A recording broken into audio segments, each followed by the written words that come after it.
Kemi Badenoch, still a bit of an outsider in the race to succeed Boris in number 10, but her no-nonsense approach to governing is winning her a lot of fans, including Michael Gove, who has publicly backed her for the top job.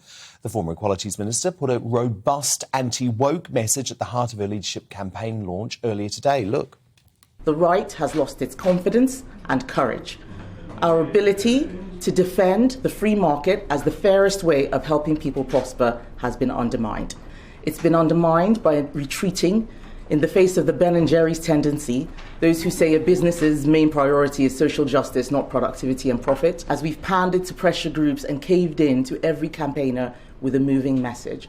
And that has made the government agenda into a shopping list of disconnected, unworkable and unsustainable policies. Our democratic nation state is the best way for people to live in harmony and enjoy prosperity has been overridden by the noisy demands of those who want to delegitimize, decolonize and denigrate. And if we don't stand up for our shared institutions, for free speech, due process and the rule of law, then we end up with a zero-sum game of identity politics which only increases divisions when we need to come together. Oh, and by the way, she clearly practices what she preaches. Look at this. Makeshift signs saying men and ladies were put on the gender-neutral toilets at her campaign launch. So Kemi has certainly won over Boris's old mate in the media, the General Secretary now of the Free Speech Union, Toby Young. So, Toby, why are you backing Badenoch to replace Boris? Well, I'll take you through my reasoning process, Dan. First of all, I think the next leader has to be someone who isn't tainted by association with the present government and the present Prime Minister. So there are only 4 candidates in the 8-horse race, I think, who aren't tainted in that way. And they are Tom Tugendhat, Jeremy Hunt, Penny Mordaunt and Kemi. Then the second thing I'm looking at is, who can take on Keir Starmer at the dispatch box, who can lead the Conservatives to victory over the Keir-led Labour Party at the next general election, which is probably going to be with us in 18 months. Well, I don't think Tom Tugendhat or Jeremy Hunt could successfully do that. I think that narrows it down to 2, to Penny and Kemi. I think they're the only 2 who could really take on and win a general election. But the difference between them is that Kemi is passionately anti-woke. She's proven her bona fides again and again. She took on the teaching of critical race theory in schools. She's taken on the trans lobby in her capacity as an equality minister. You saw today what she said. She's very pro-free speech. She's very anti-identity politics. So Penny, unfortunately, I don't think passes that test.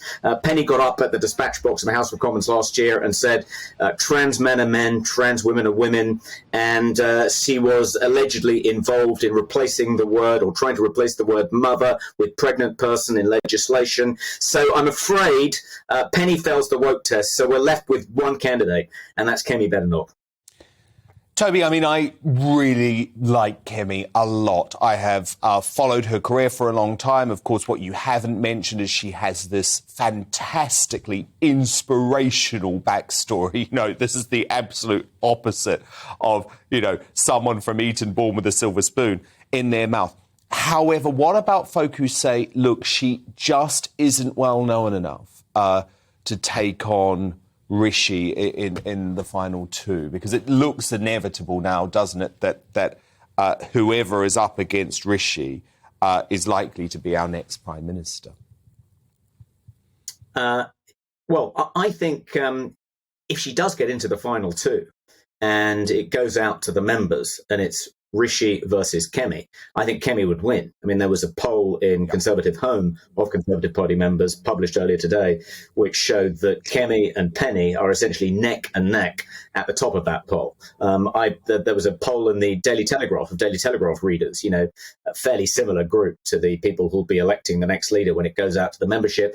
And Kemi won by a huge distance. 32% of Telegraph readers want her to be the next leader. The next nearest rival was Penny Mordaunt on 20%. So I think if she gets into the final 2, she can beat Rishi. So I think Team Rishi's objective over the next week or so will be to make sure that Kemi doesn't get into the final 2. I think they won't want Penny in the final 2 either. I don't think they'll want Liz in the final 2, because I think any of those women, possibly even Suella, could beat Rishi if it goes out to the membership. So Rishi's team will be trying to manufacture a rival who Rishi could comfortably beat. And I think he could probably comfortably beat Nadeem Zahawi, Jeremy Hunt.